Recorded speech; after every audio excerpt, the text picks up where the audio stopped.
Hi, everybody. Thank you for making the time to join us on this slightly overcast afternoon here in Seattle at the PNW.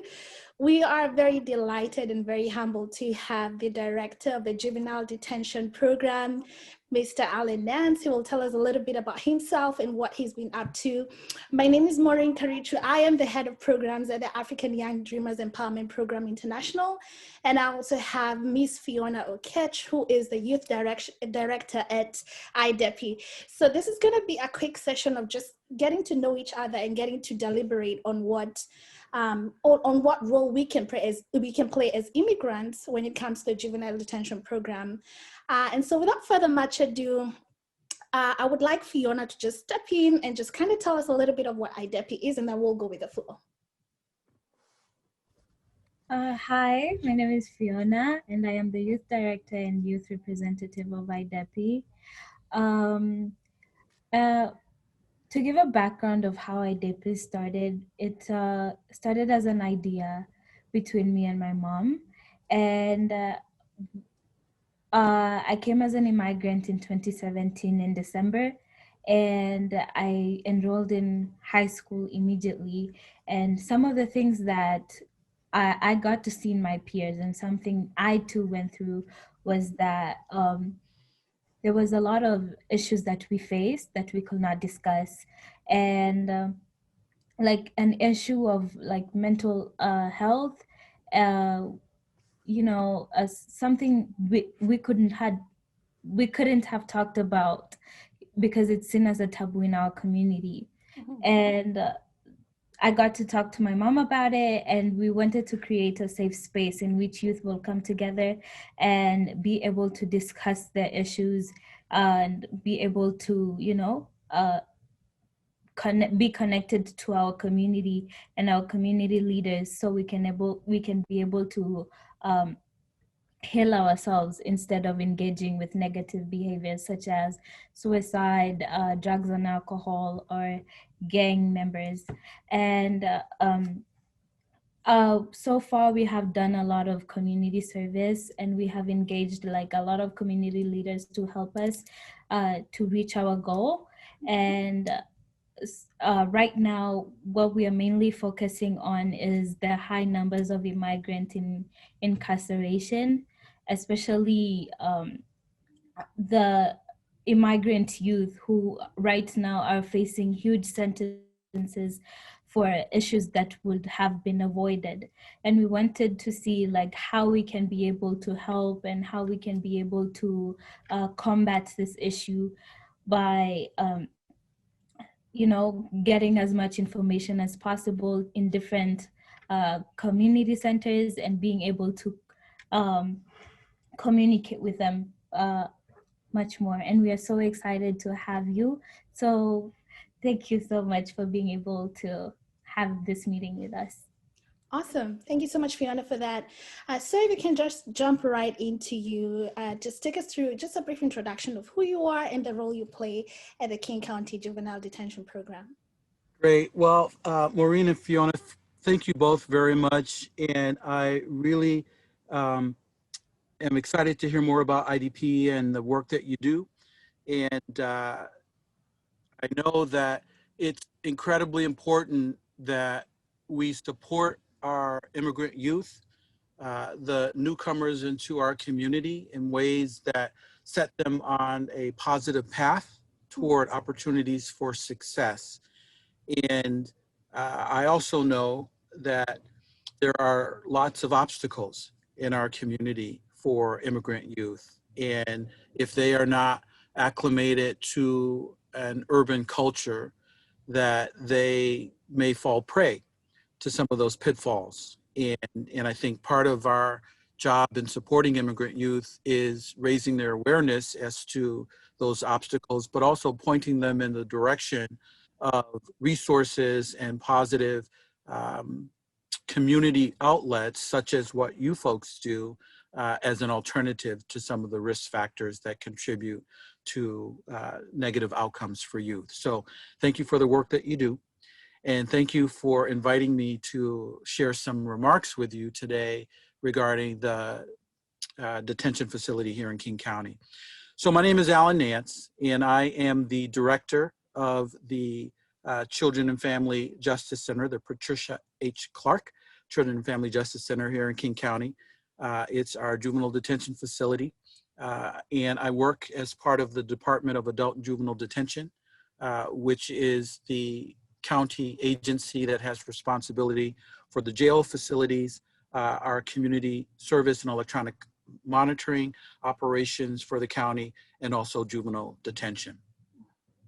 I came to this role and into this department in November of 2019 after having worked in a number of juvenile probation departments over the course of a 31-year career.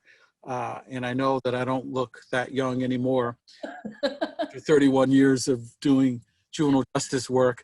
But I can tell you that I do feel an incredible sense of appreciation for the complexity of that work and the importance of doing it well.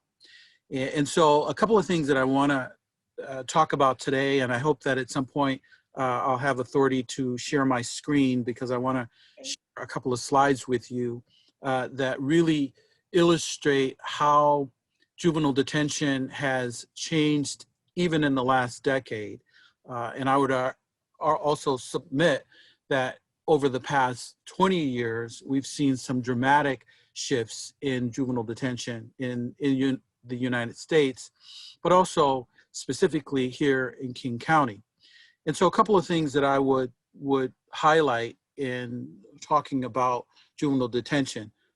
And unlike in some of the other jurisdictions that I've worked, such as San Francisco and Cook County, Illinois, where Chicago is located, and DuPage County, which is a county just west of Chicago in Illinois, I've had the opportunity to see a number of juvenile detention facilities and actually visit other juvenile detention sites across the country to see how folks are doing the work and to see what those environments look like.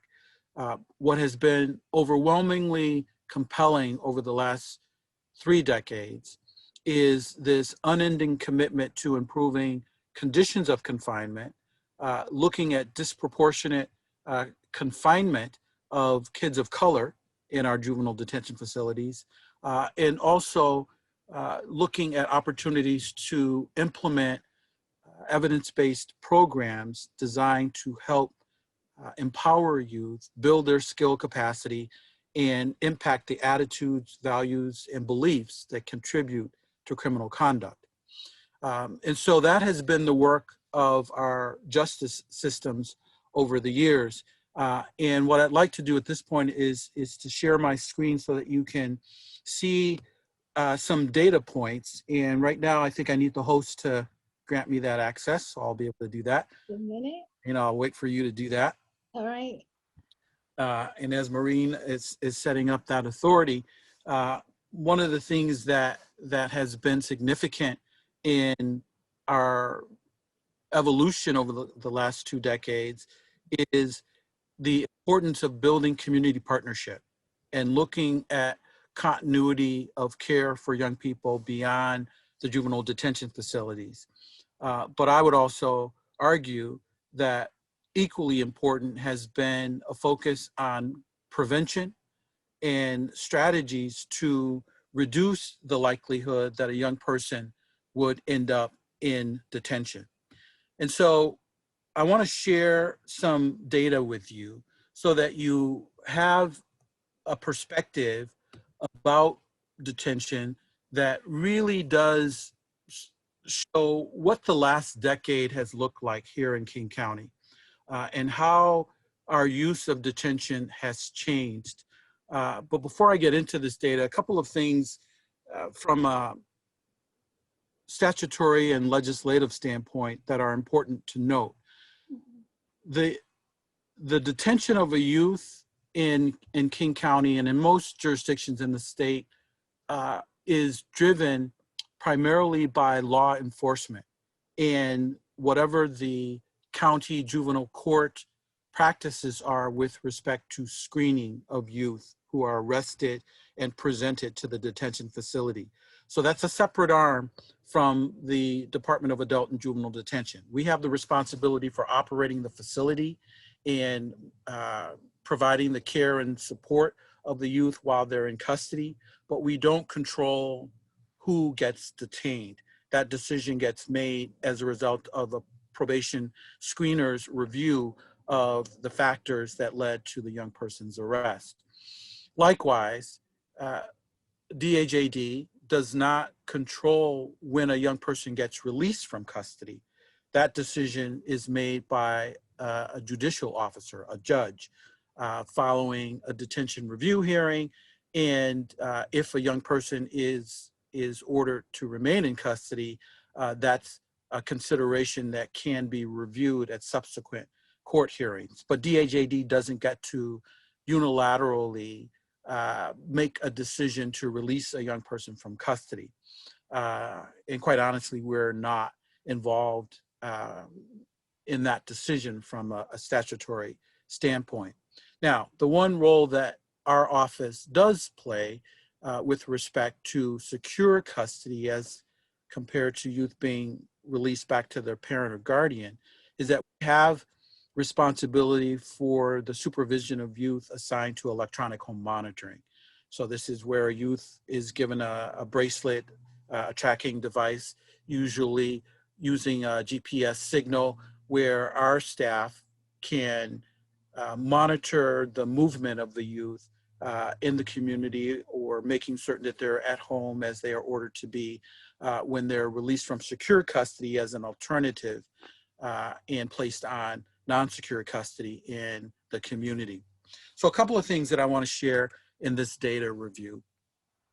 First of all, if you look at the secure detention average daily population from 2010 through 2020, in 2010, that average daily population was 89 youth in what was then a 212 bed facility. With the building of the CFJC, the county downsized its detention facility by about 100 beds to 112 beds instead of 212.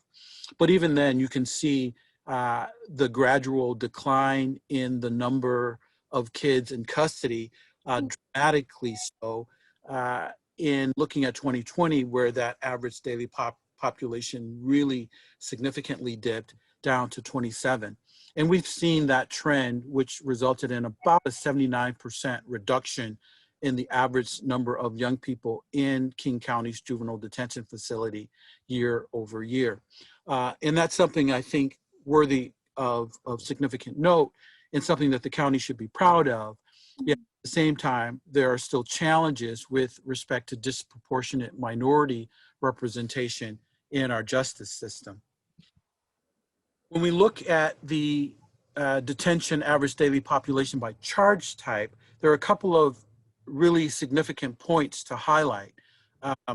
And these are the charges that a young person is charged with when they're presented at the front door. So when they're arrested and brought to the CFJC, these are typically the charges that we've seen for those young people. On the left side of this graph, you'll see the comparison from 2010 of the secure admissions. And then on the right side, you'll see the comparison for last year, 2020, and what those numbers look like. Of significant note is that blue bar to the left, the first bar, which is violent offenses. So in 2010, the percentage of youth that were arrested and booked at the King County Juvenile Detention Facility was 29% of the charges. So for those youth, so 29% of the charges were violent offenses, contrasted by last year, where that number has skyrocketed to 63.5% of the charges. Now, there are a couple of significant points here to note. It definitely appears in looking at this data that we've seen a higher degree of charges for violence, but at the same time, we've also seen a reduction in other kinds of offenses. So so property offenses, for example, that second bar, went from 17.7% of the population in custody to only about 5.4% of the population. And we've also seen a significant reduction in probation violations. These are situations where a probation officer believes that a youth has violated the conditions of their supervised release and therefore brought them back into custody. Well, in 2010, that was about 20.7% of the detentions. But when you look at this past year, that only took up about 6.2% of the bookings in custody. Where we've seen a slight uptick is in warrants, which went from about 15.8% to about 17.4%. Again, these are folks who have absconded from the jurisdiction of court, either based on a failure to appear in court or some other circumstance where the court and law enforcement felt the need to bring the person into custody. That may occur if a person is on electronic home monitoring, for example, and they cut the bracelet off and their whereabouts are unknown. That could result in a warrant as well. Drug offenses have traditionally been a fairly low percentage of detentions, going from 2.1% to barely 0.8%. And the property offenses, we've also seen a decline with respect to those. Let's make sure I'm looking at the right colors here, all these different, other kinds of offenses is the last one here. And that typically is more associated with the youth that were at-risk youth or the BECA youth, where the law has changed that those status offenders are young people who can no longer be detained unless there are some extenuating circumstances that will require that. And so the biggest takeaway from this slide is the fact that violent offenses has become the dominant offense type that we see in our juvenile detention facility, which is a significant concern. When we look at race and ethnicity, and I think to your question with respect to Black and African American youth that are in custody, in 2010, the percentage of Black youth in custody was 44.6%. That percentage dropped to about 34.9% in 2020. Asian and Pacific Islander youth, that percentage seems to be relatively consistent at 8.7 in 2010, down to 8.5 in 2020. When we look at Latinx youth, this is where we see a significant increase in the percentage of Latinx youth reflected in the data, going from 16.3% in 2010 to 31.1%. Now, I would also note that over the last 20 years, there's been significant discussion with respect to how youth identified as Latinx are reflected on arrest reports, so on the universal arrest documents.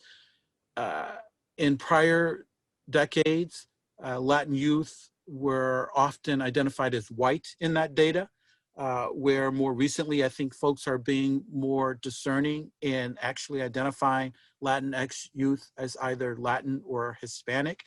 And I think that that may be part of the difference in the way this data is now reflected.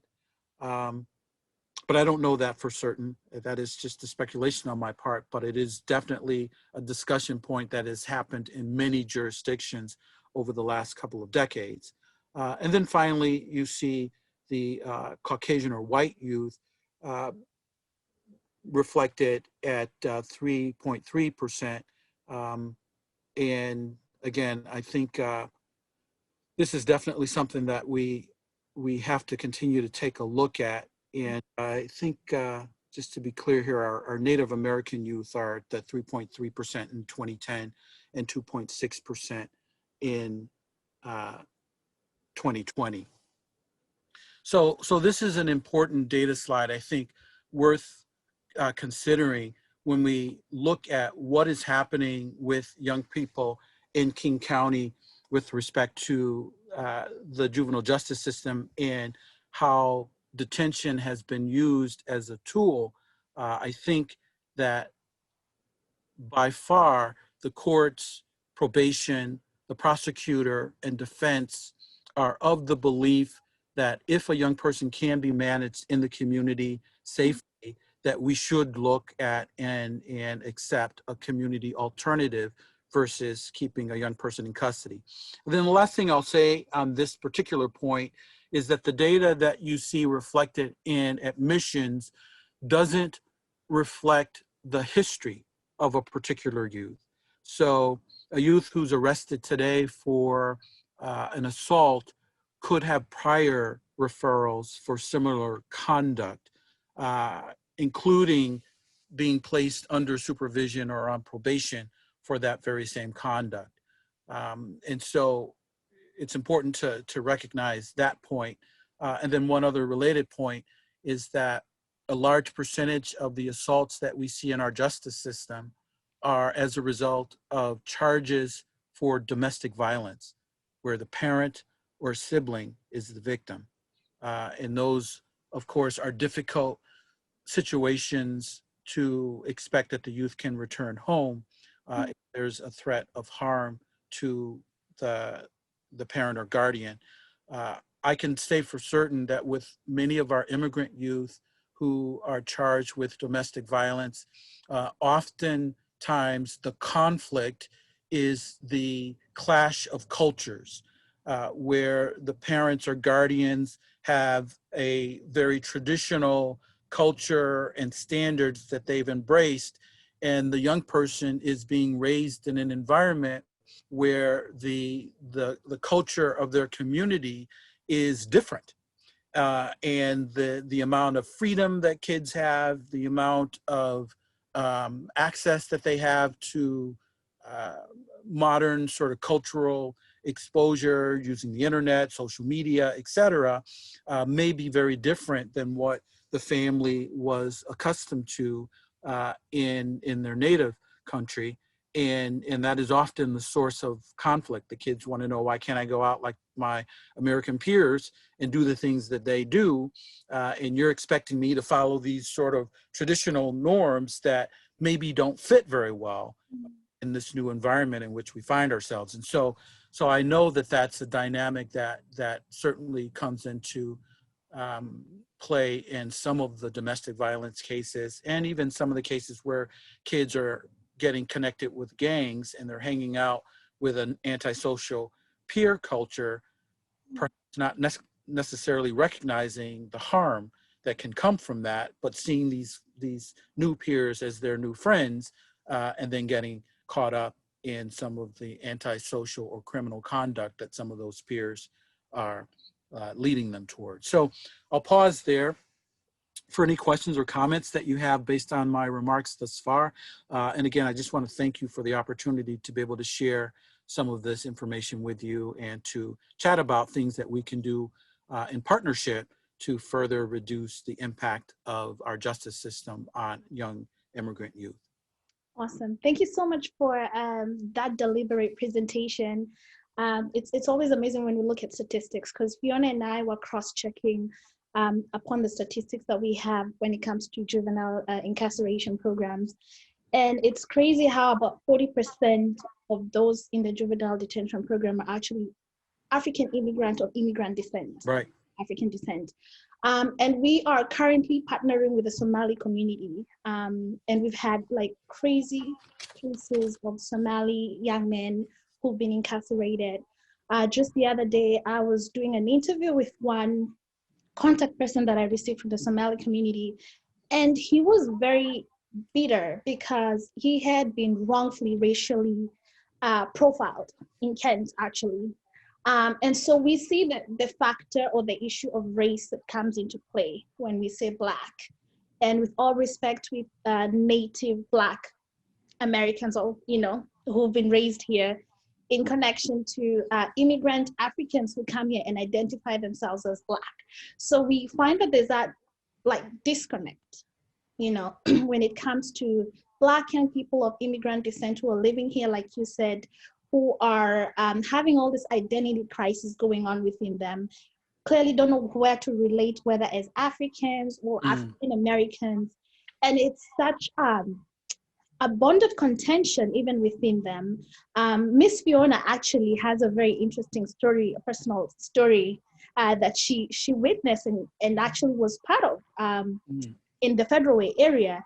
So she's going to share a little bit about that. However, my question that you can probably join together as she addresses that is, how can we address the issue of race? And I know it's the issue of race has gone on through the years, but with a direct intentionality to African immigrants, pretty much. How can we help each other? How can we address the issue of race when it comes to the juvenile detention program? Wow, an awesome question. And I think that first and foremost, we have to create an environment within the communities in which young people reside that is receptive and appreciative of our diversity.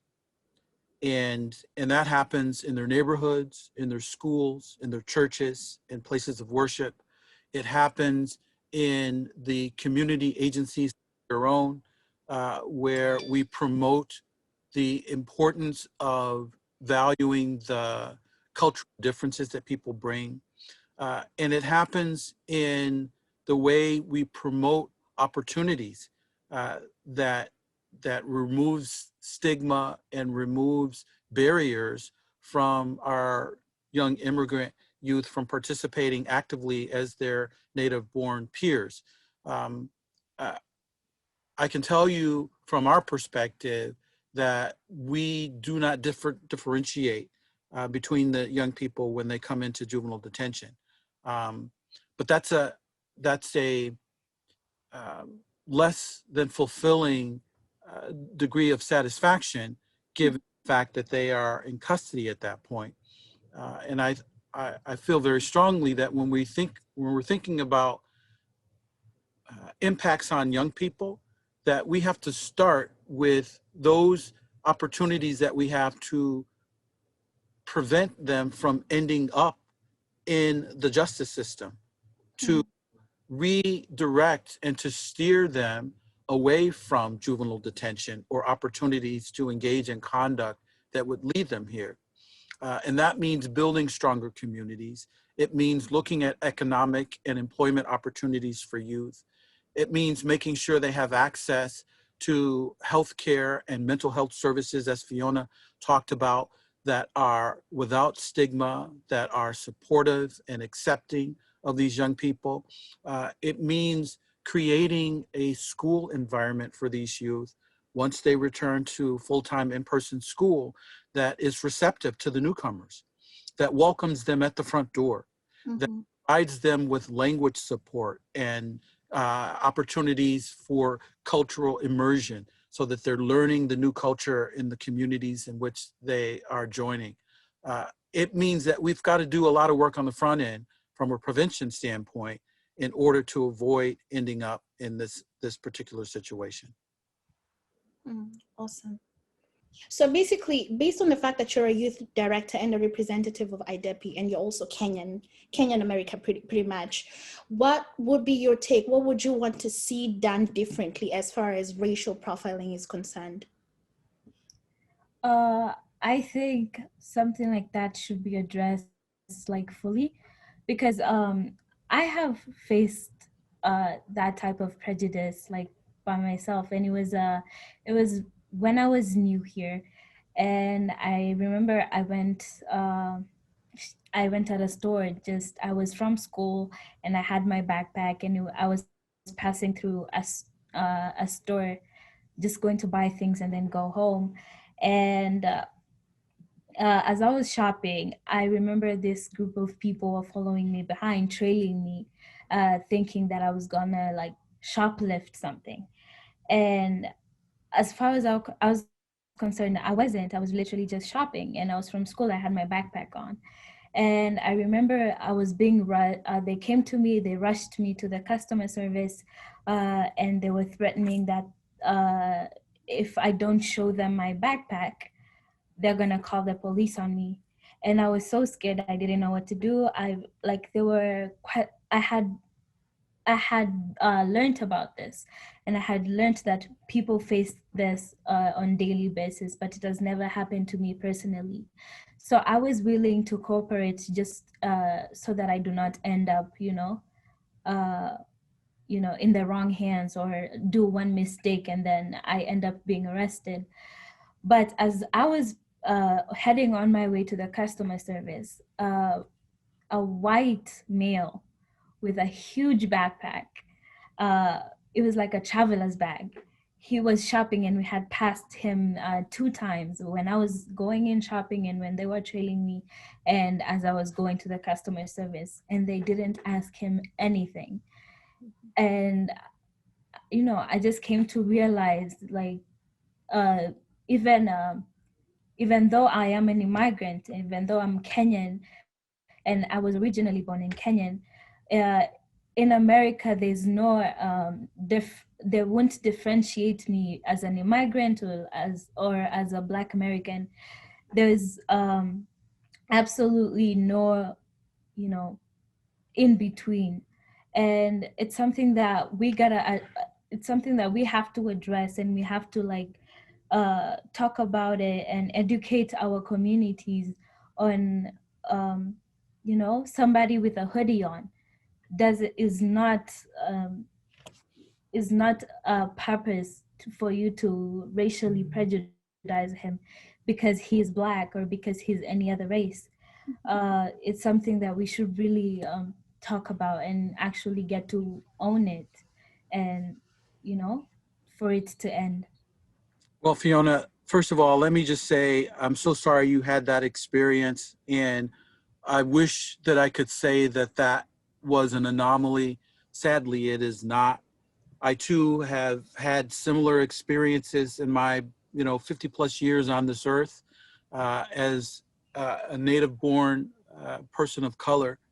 And I think the one saving grace is that with the events of last summer, where we saw multiple uh, people of color who died at the hands of law enforcement, it raised the awareness of the fact that if you are a person of color in these United States, that you are likely going to have a very different experience than your Caucasian peers or counterparts. And that's just a fact of what has been the American experience and the American struggle, and quite honestly, America's scourge.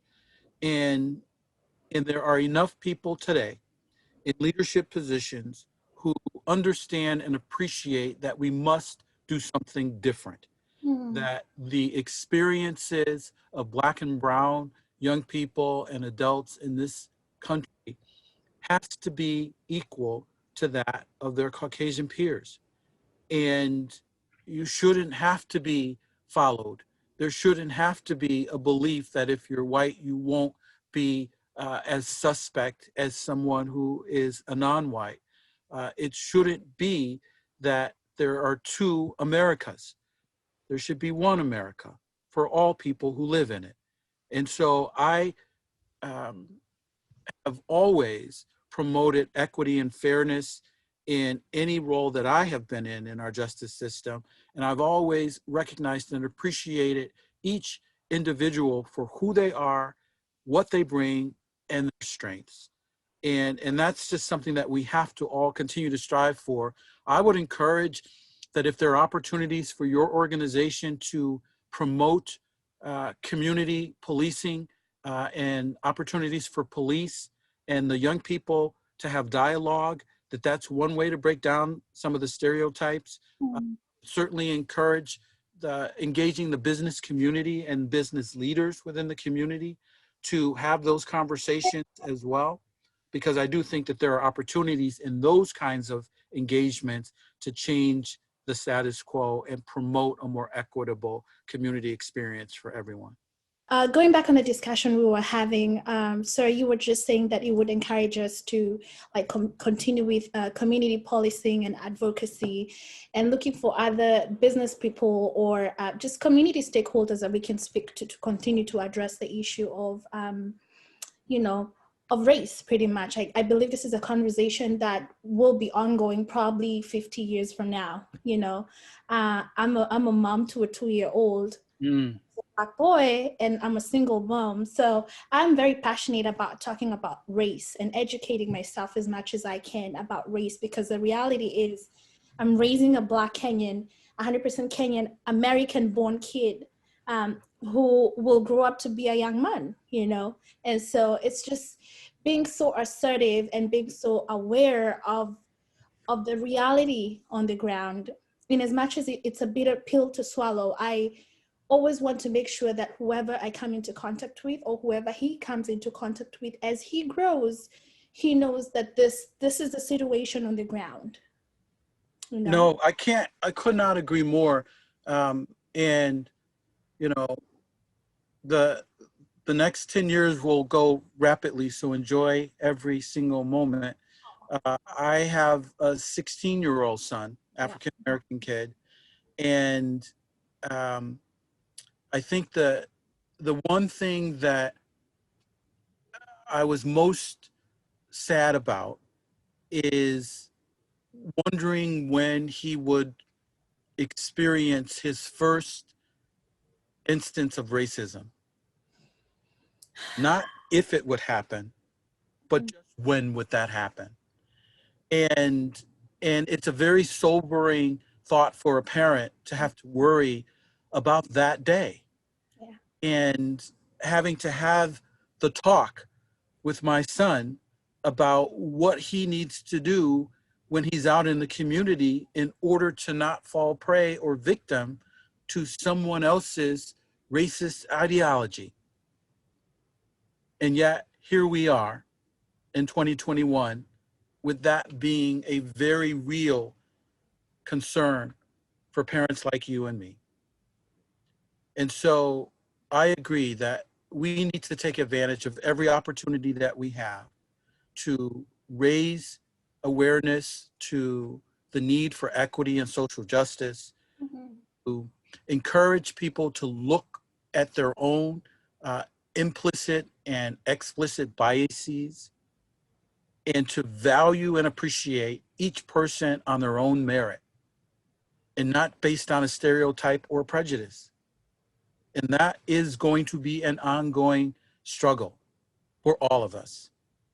And so I could not agree more that as a parent, as a person of color, as someone who loves this nation and loves our community, that we have to do everything we can to promote the fairness that we know can exist and must exist in order for our young people to thrive.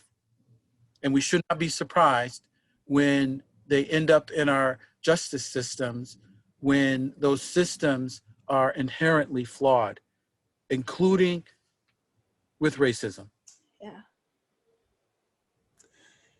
It's very sobering, and it almost brings tears to my eyes when I hear you speak so authoritatively about um, about race and about the odds that are already against these Black kids, you know, and more so when I hear it coming from a person like you who's been in the system and working in the system for the last 30 years.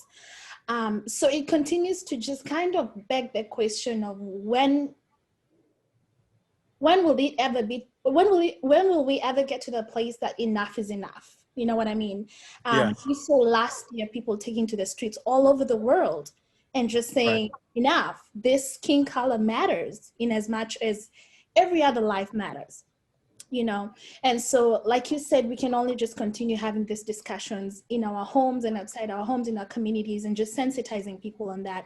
I want us to just shift gears a little bit and address what DAJD is calling the volunteer program, because I strongly believe that that is something that we as Aydepi can take partnership in.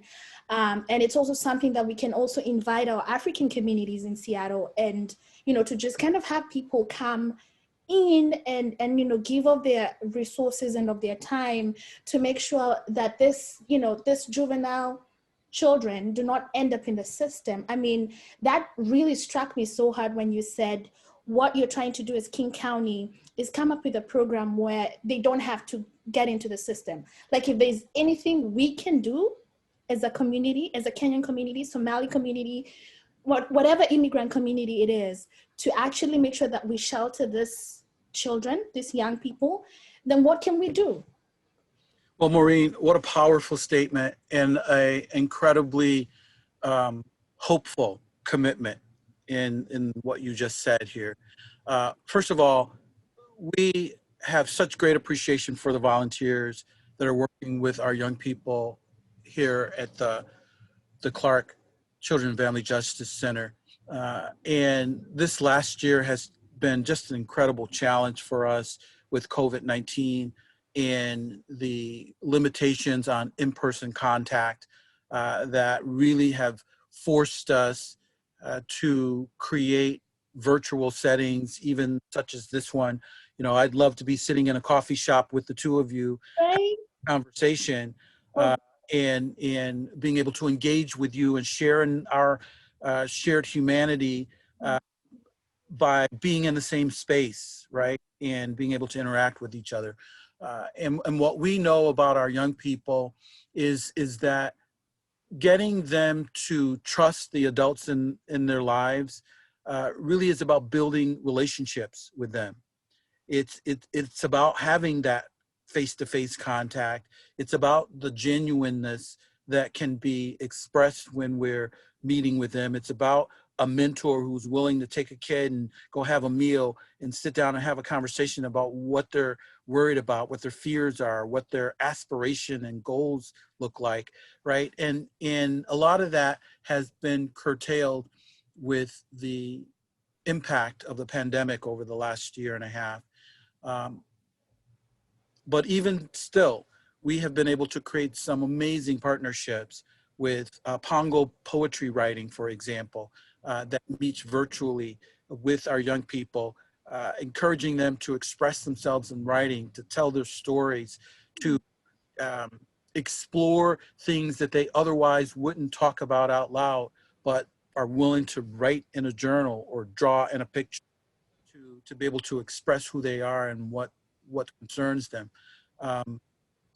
That is one of the programs that we really greatly appreciate. We've worked with community passageways to visit with some of our young people in our no contact visiting rooms, again, to inspire hope and to create connections that can continue when these young people return to the community, so that they have people with similar life experiences who can help build credible messengers and credibility to their conversations with young people. So they've been there, they've done that, they know what some of the pitfalls and obstacles are, and they can help young people navigate their communities more effectively. And so, yes, we want volunteers. We want your organization. We have a volunteer coordinator and a programs coordinator whose sole responsibility it is to coordinate these kinds of relationships, to cultivate these opportunities, to have volunteers work with our young people in community. And let's face it, detention at the CFJC is temporary. And so what is most important during the short time that we have young people in our custody and care is the extent to which we are able to create partnerships to support young people while they're in our facility. And we have some amazing juvenile detention officers who do some incredible work with young people who are really struggling and where we find them at their toughest moment.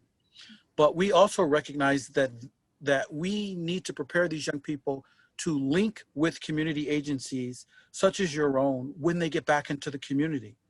So if you're a Kenyan kid, if you're a Somali kid living in America, that you know that there is a resource where you can speak your language, where they understand your culture, where they understand your food, right? And they can connect with you in a way that matters to you. If you're an Ethiopian youth, that you know that there's a community connection there, that you can ask the difficult questions, where you can talk to people like Fiona, who can say, here's what my journey has looked like. Here's how I went from being an immigrant youth to becoming a part of this community. And this is how I navigate and am able to uh, deal with some of the challenges that young immigrants face. And so I would love to be able to link you with our volunteer coordinator, Karen Kench, who is able to create some of those kinds of opportunities.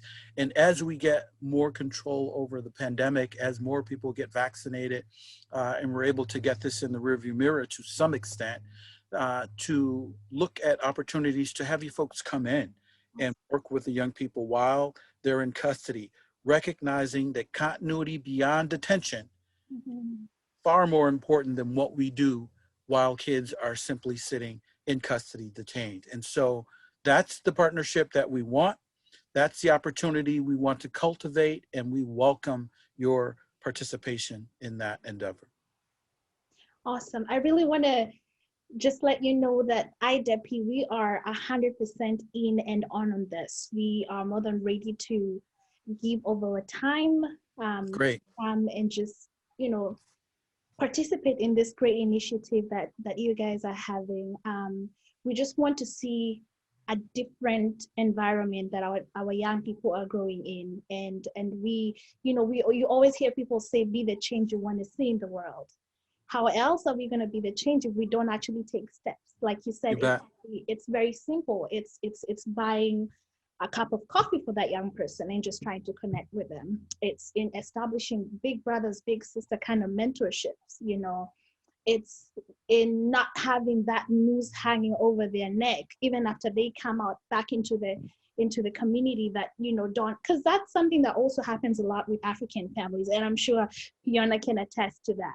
Most of our parents, most of the African moms and dads that we see here, they're like, that person becomes stigmatized. Do not relate with that kid, you know, because he's a bad kid, he was in the system. And so that doesn't do so much any better for the person who's coming into the society, because they cannot get integrated back. And so we are more than delighted to actually be able to partner with you guys, and we're excited and looking forward to such great sessions that we can be able to do that. I also wanted to ask a question about the legal aspect of this. Sure. Just like any other person who's been detained, once they do their time, quote unquote, and they come out, it's usually very hard for them to get employed, you know, because if they run their background check, then it will always show that, you know, this person, you know, was incarcerated for a certain period of time. What is King County doing about that situation? Because having worked as a human resource professional, there's sometimes when I would run the background check and then something would pop up from like years and years and years ago, 20, 30 years ago. And so this person, I would always have to call him in or her and then interview them. And then they'll have to write what we call a letter of suitability. Right. And they would just have to explain what happened to them. And so most of these issues were like petty theft, you know, shoplifting or vandalism, or, you know, just petty things that later on ended up in their system or in their background record. What is King County doing about that? Well, this is an area where this is slightly outside of my knowledge base and expertise with respect to records and background checks for employment here in Washington State. But what I can talk to you about is what my experience has been in other jurisdictions. Mm-hmm.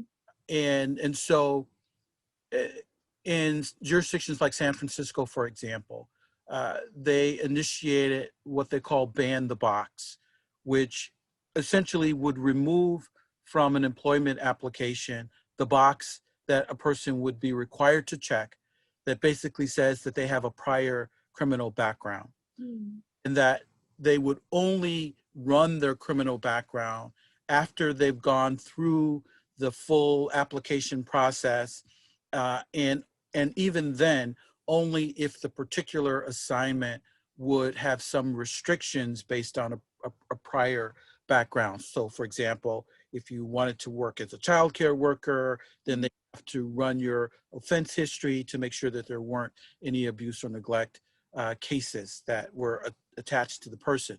But conceptually, banning the box meant that people got a fair opportunity to apply for a position based on their own merits, their own knowledge, skills, and abilities, and not based on a mistake that they made in their past.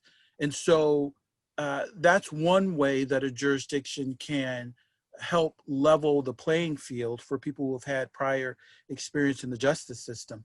But again, this is a conversation that goes beyond the Department of Adult and Juvenile Detention, since we don't control the case record or the background history for a young person in the justice system.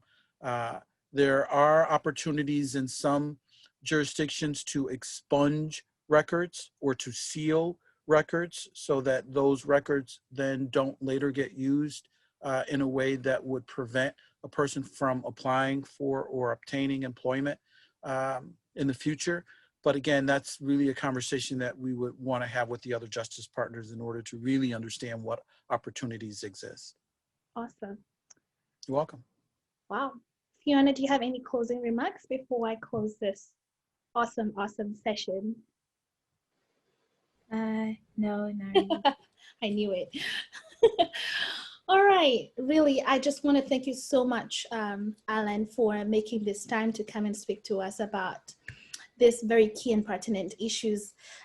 It's quite evident that these are difficult conversations that are not always so comfortable talking about in the confines of our homes. And what we as Aydepi are doing is just making sure that we begin to have these conversations, address the elephant in the room, and just create safe spaces and safe environments where people can just come and voice their opinions and let them know that they are actually, you know, they have a right to speaking and they have a right to addressing whatever it is that they're battling with, and eventually just trying to come up with resources and answers to this difficult questions. So Maureen, thank you as well. I really appreciate your leadership at Aydepi, and I look forward to continuing to work with you in some capacity to support our young people in custody.